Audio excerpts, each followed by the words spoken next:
Erik Muller, a poet for 60 years. Most of them lived in Oregon. Erik has been engaged in local poetry as an editor, publisher, essayist, and self-published poet.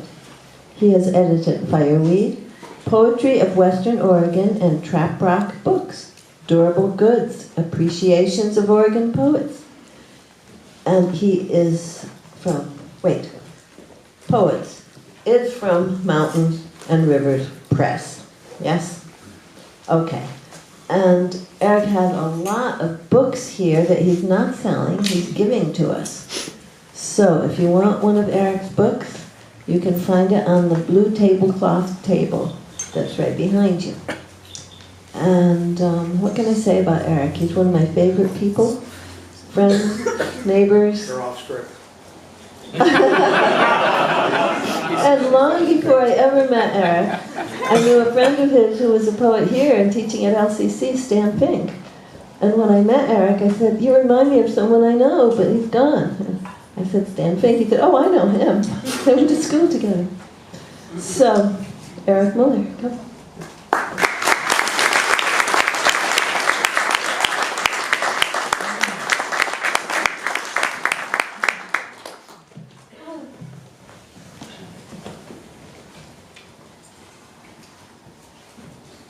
This has nothing to do with the reading. I went to Sam's reading the other day, and he had a poem that he put into some water. It wasn't necessarily a poem about water, but it was a ritual, which all of these readings are, more or less. You figure it out. It's terrific to follow Stacy. Stacy is a poet whose poems I've known for a long time, although I haven't heard her do a whole reading. Am I coming through on the mic okay? There you go. Get a little closer. Yeah. There you go. You'll have to hold it. I don't want to hold it. I got too much to play with here. Oh, I see what you've given me. Okay, this is part of the ritual.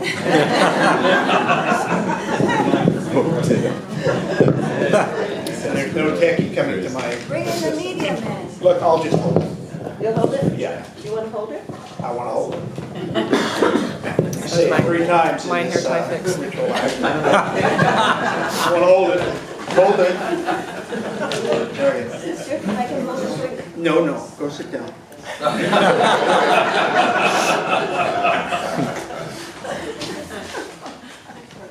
So Stacy, where are you sitting? Oh, there you are. I knew her through Fireweed, which was a great magazine while it lasted, maybe 15 years. And I wanted to say to her, after having gone back to old issues, which I didn't do, so I can't really say this to her, but I think she was published more than any other poet in Fireweed over the years when I was the editor. She's shaking her head. We'll go back and count.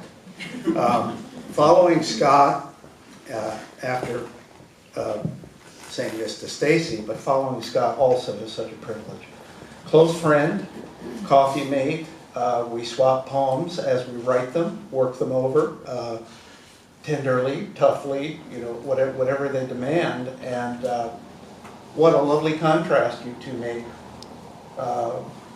Powerhouse, steamroller over here, and a very elegant Stafford-esque approach from Stacy. So I'm going to wedge my way in between.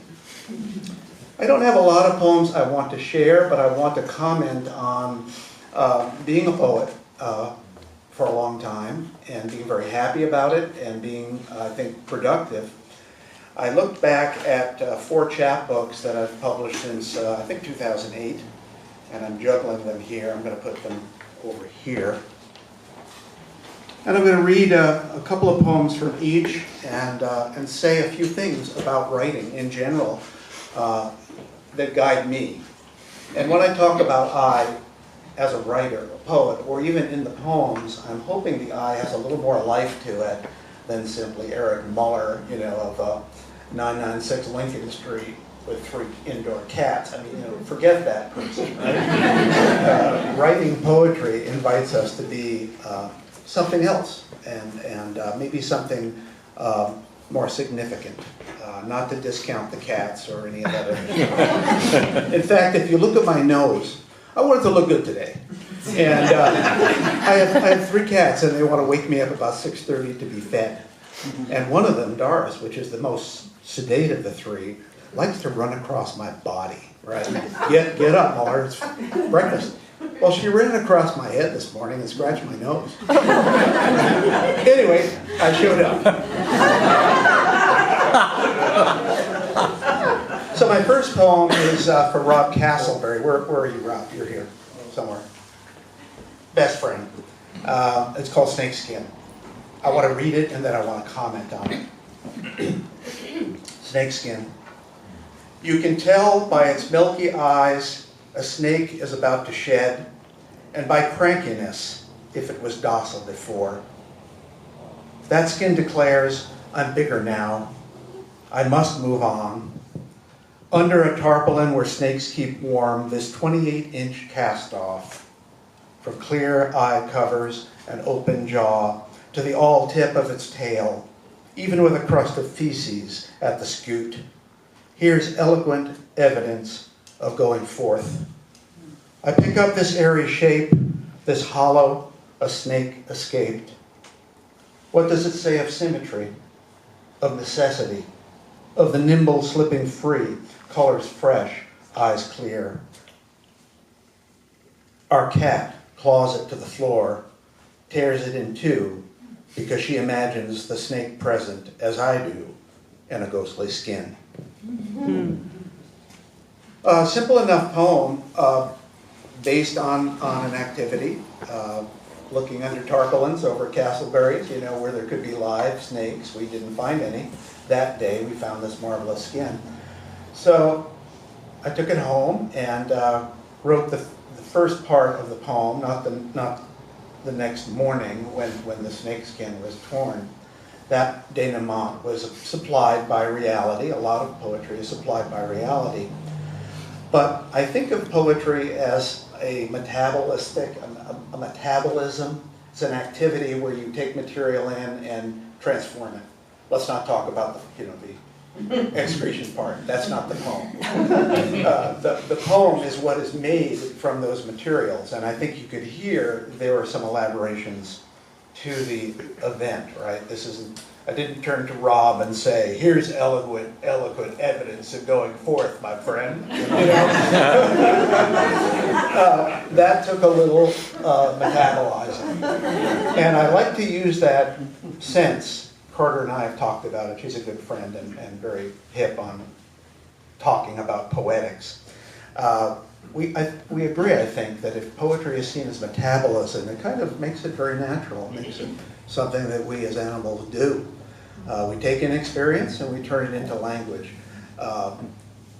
Song of Myself, greatest, long poem in American literature, I would say. It's all about taking things in. He calls it influx, and then he talks about efflux. If you want a less toilet-related term, maybe you could just say impression and expression. And what happens in between would be some of the stuff I've added here.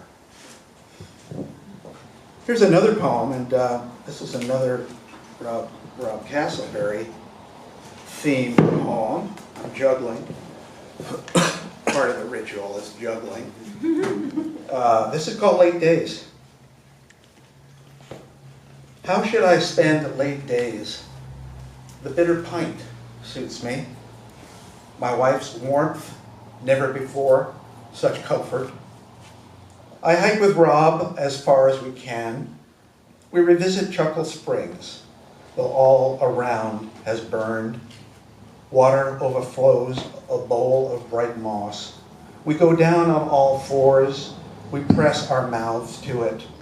With our wet chins dripping, Chuckle Springs makes us laugh. And every time after, when we say that name.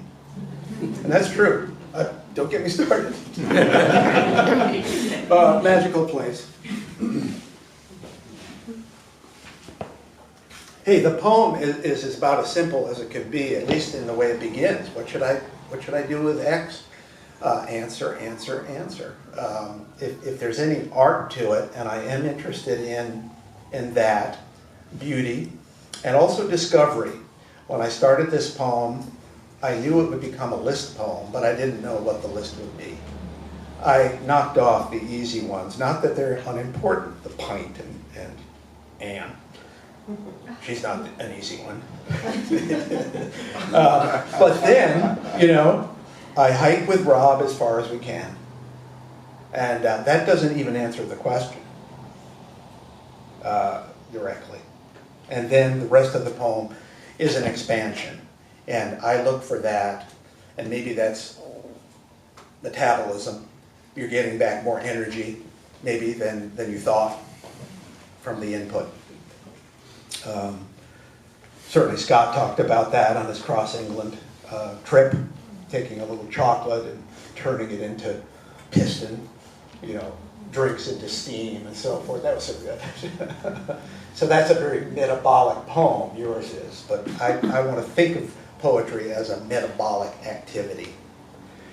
Is there beauty here? Is there discovery here? Those are two other terms that I want to return to as I read. I think, yes, the whole final section, which is 1, 2, 3, 4, 5 couplets. Well, actually, 6 couplets, and the beginning of the poem is 2. So that's a huge, and it made the poem work, I think.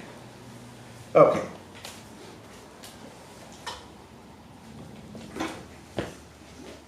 Some of these books are on the back table, and they're for you if you want them. The beginning of this poem, sort of the impetus for it was walking downtown where we live, and I was walking alone, and just wanted to check myself out in the plate glass. How am I doing? You know, very, very, very human. I've so much enjoyed watching people do that. It's supposed to be secretive, but you know, you're on a city street. And then I remember I did this as a child. I grew up in New York City, lots of plate glass, and I walked a lot. I was rather isolated in some ways, private, and walked different places, and there I am, you know, in this large city. There was such a person, and that's the first line. There was such a person. I saw him in plate glass, striding in Manhattan, 1954, going somewhere in a rush. When I look in store windows as I walk in Eugene, 2017, I see nothing of that person. Or if it is he, thickened, he walks slowly and bowed. What can I say about this person or that boy reflected in glass? Nothing wise or flippant, no nicety of phrase that strives for resolution. No more questions either, no more no's. That one of me walked into another of me, that I cannot manage saying goodbye, hello, in one word. I like this poem. I know Amity does, he told me, and Amity's been a wonderful companion. We don't workshop stuff. There are enough people who do that with us and for us. But we talk about the importance of reading poets and talking about them, and even bringing some of the poems we like to our beer table and reading them aloud to each other. It's very, very confirming. Amity's a wonderful poet. You may have heard him here in December. And all of these readings, here's Erica with a beautiful little camera trained on me. These are recorded, and they're at the River Road blog spot, which you can find quite easily. Well, what about this poem? It's a heuristic poem. It's a poem of discovery, because I didn't know what I was going to do with the idea of me in plate glass. I had no idea. And when I say heuristic, and that's a word that's related to eureka, right? I found it. It's more than just uncovering the tarpaulin and finding the snakeskin. It's a determined process you know, where you take something and try to move it to the next step. And the next step changes the picture. So the next step after that will not have been anticipated in the first step. It's kind of a branching, rather than simply turning over a stone and, there's whatever you're looking for. So this was a revelation for me as a piece of work. And then in terms of beauty, and I'm just saying the aesthetic part of this, beauty is an old-fashioned word, but the aesthetic aspect here comes with all of the denials, the list of denials, which I think gets, and I didn't know where that was going. What can I say? Talk about discovery, right? I don't know what I'm going to say. So, nothing wise or flippant. Save that for other poems. and so on. No more no's. I mean, where can you go? As you make this chain, that becomes the last thing you can say. No this, no no's. No. Bad cat. Okay. This is a poem that actually came to me very easily. And yet it's a very deeply serious poem, and I just hope to hell that I crafted it to a level of dignity that the subject requires. This is an elegy for John Garlinghouse, who was a counselor of mine for a year, and talk about heuristics. Discovery. He was a master of leading me in discovery. So this is an elegy for him. Elegies are not necessarily depressing. The form is, I think, in its classic use, very confirming. What it does is contain the grief and give it shape, give it meaning, and often point to something that's a saving grace. Not sure all of those things happen here. This is a short poem. It's not Lycidas, by Milton. It's called Willows, River, Stones.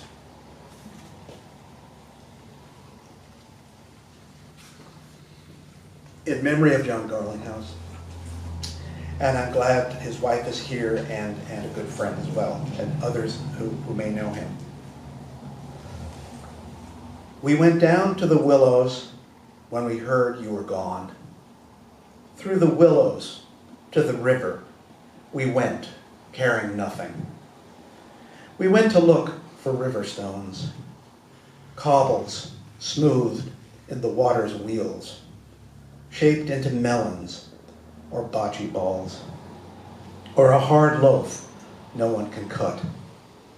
We went among the myriad, seeking the one lost stone of yours, hoping to find it and name it as yours, to press it against the cheek, and with its scent and taste know the river and the willows.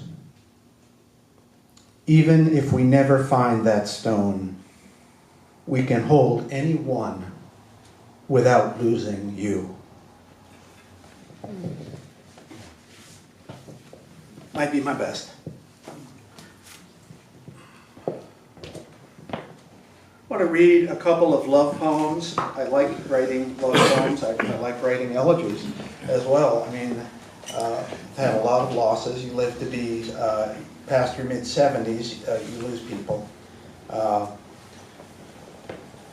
was just thinking this morning when I talked to Ann, I'm probably the oldest active poet in Eugene right now that Ralph is gone, and John Haslip.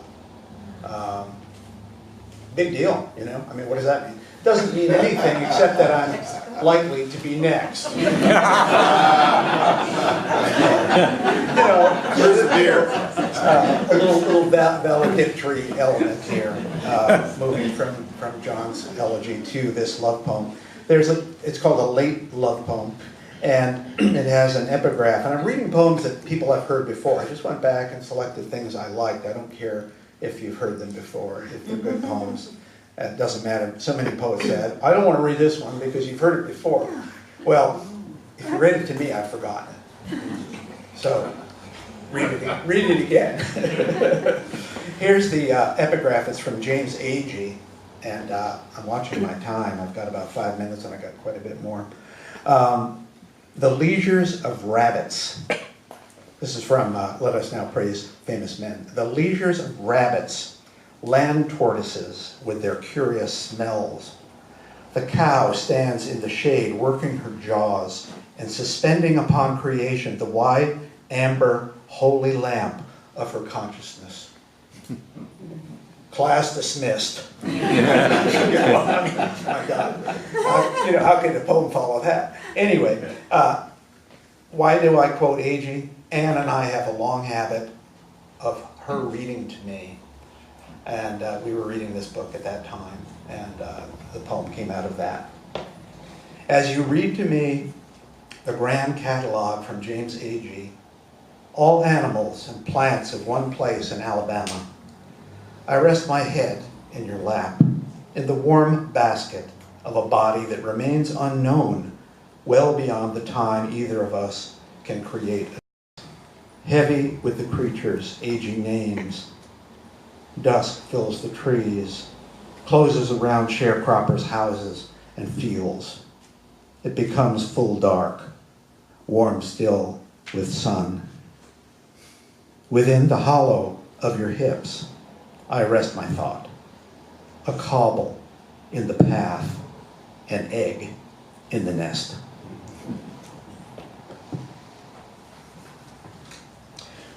Here's a poem, and I'm not going to comment back on heuristics and beauty and metabolism. I'm sweating, so I figured there's some metabolism going on.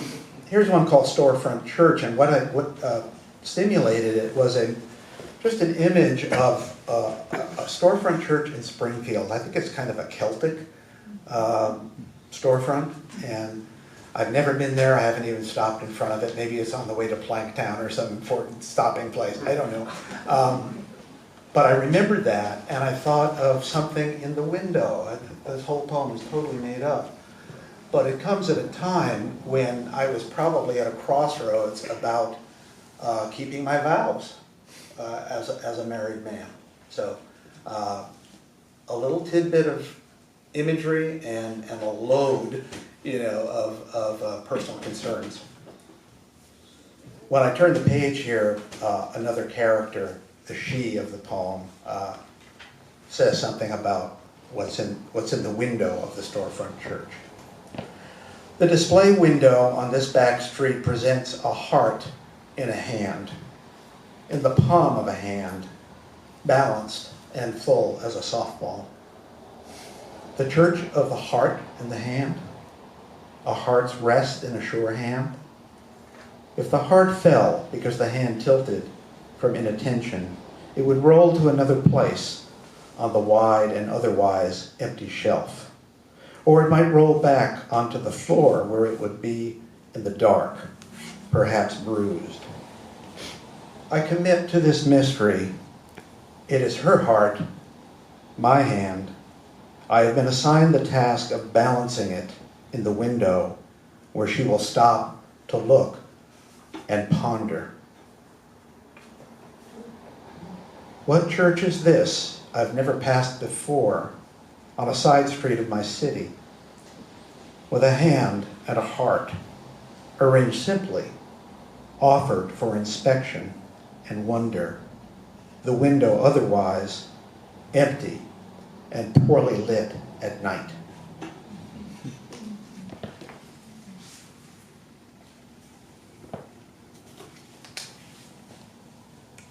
I have two more poems.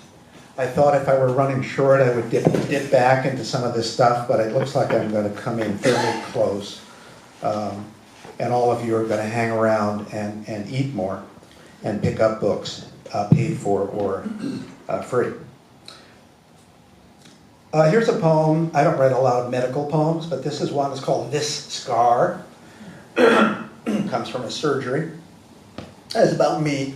One of the things I've learned from Chinese poets, which may not be exemplified here, is to mute the I, right? Make the I sociable, quiet, interactive, mute it down and take away the personal detail. Well, this poem goes against that grain. So what? Here it is. With a tool you might get at Office Max to pry staples from a cardboard box, my surgeon's nurse bends to her work, saying, "Sorry," with each staple pulled. For I am no cardboard box, and the scar still raw, not yet hard and knobby. "Sorry," she repeats, while I watch her hand moving down the row, each pull a shrill pain, the high note of a flute, just about inaudible. I breathe out, "Okay." Now, as I look at the scar, as a possession not quite mine, a fair prize affixed to me, my tattoo, my piercing, I think about the surgeon's hand inside the incision, removing what he expected and found, then an officious machine planting staples. Happiness, my happiness, it wraps around my life, something he did not touch. It can never be taken from me, nor can I ever say to you, as with this scar, "See, here it is." I love the turn at the end. I mean, again, where is this poem going? I start with the idea of painful abstraction of staples, and I think of, not staples, but I think of Office Max, another big box, and not a box, just stuff that swirls around. Where's it going? Well, I'll just describe it. It's a little bit of a narrative, but wow, where did the happiness come in? Because I felt it, I guess, or poems have to be upbeat at the end. No, that's bullshit. My last poem is a poem for Lisa Rosen, who was a lovely person, lovely poet here. I did publish her only book, went like hotcakes, free at her memorial service. And it was delivered to her before she died. And this poem was delivered to her a month before she died in 2008.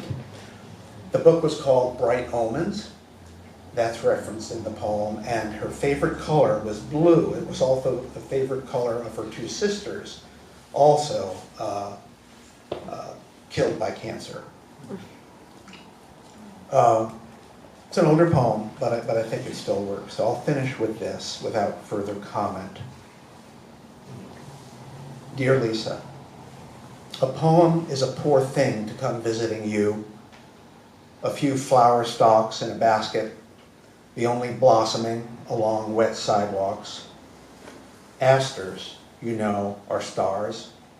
And these are the blue stars of a dull November day. They have traveled a light year from summer, yet still keep their flame. The poem knocks, then speaks. Bright omens. Lisa, like you, I find stars in windows and streets. The countless hues and skies and flowers like these, we simply call them blue. Do you know asters, tough cordage for stems? Feel them. Their heads spin with petals, as my head spins when I sit to make a poem, trying to reach you, to gather the comfort of flowers and put asters into your hands. Thank you.